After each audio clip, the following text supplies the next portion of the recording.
Hi. Well, today is a good day. It's Friday. Yeah, okay, perhaps it's not Friday where you are, but it is here, and there's a seventh of a chance that it is where you are, and Friday is cake day. And today I'm gonna make a Danish cake called Grandpa's Beer. It has a biscuit base, the marmalade, and some meringue. It's a really nice cake.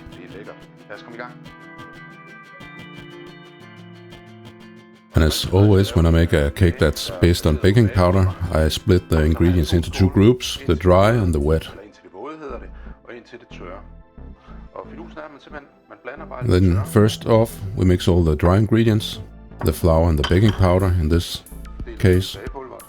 I stir a bit to make sure the baking powder is evenly distributed. Then I start to mix the wet stuff, and that's the sugar. Yeah, oddly enough, sugar is among the wet stuff, but that's because it dissolves into liquids. Then I add the egg yolks. That's also part of the wet stuff. The egg whites I save until later, because we need to make a meringue. And the butter, I usually melt that, because that makes it somewhat easier to mix with the rest. I usually split it up in smaller parts when I add it to the pan. That'll make it melt faster and at lower temperature. I don't want it to be scaldingly hot, just hot enough to melt. And when it's like this, it's fine.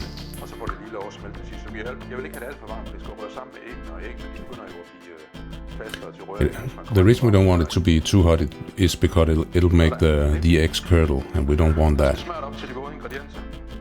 So add the butter, the lukewarm butter, and now it's easy to stir.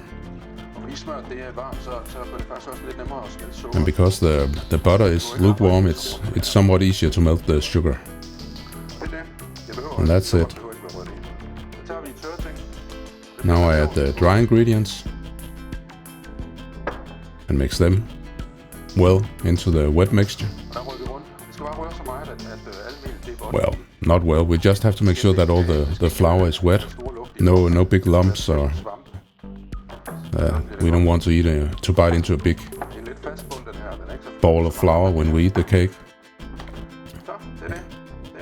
And this is how the dough should look like when it's done.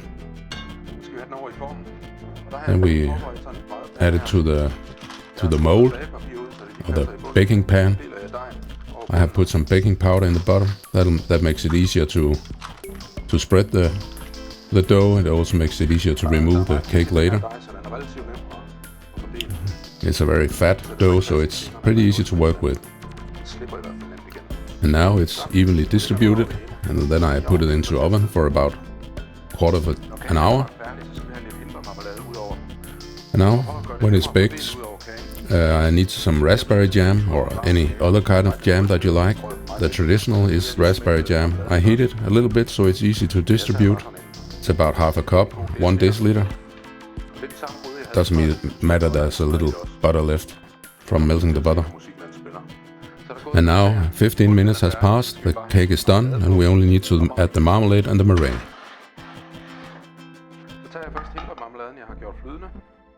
So I take the raspberry jam, that's pretty liquid by now. I distribute it evenly, and I leave that for a short while I make the meringue. These are the egg whites that I separated from the yolks. Then I add a little bit of lemon juice, half a teaspoon per egg white.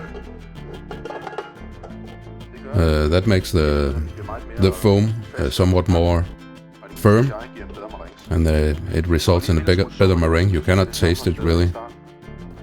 Then I add a little bit of sugar in the beginning, and then whip it, baby. It's starting to look done, and I'll check if it is done. No, this is not done. It's too soft yet. It doesn't hold the shape, and it falls off the whisk.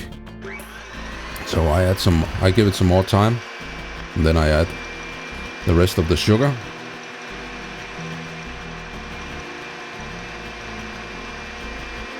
slowly.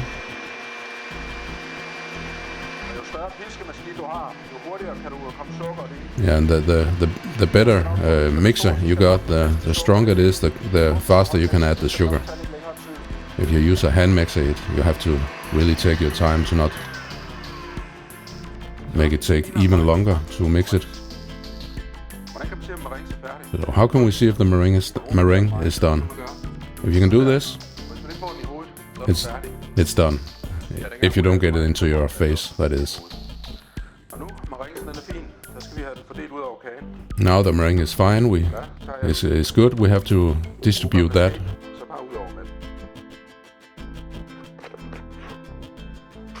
Spread it evenly over the marmalade.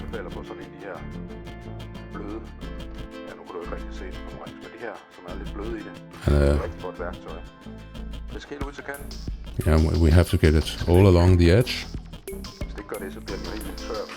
Otherwise, it'll dry out the cake in the side. So, because it has to be baked once more.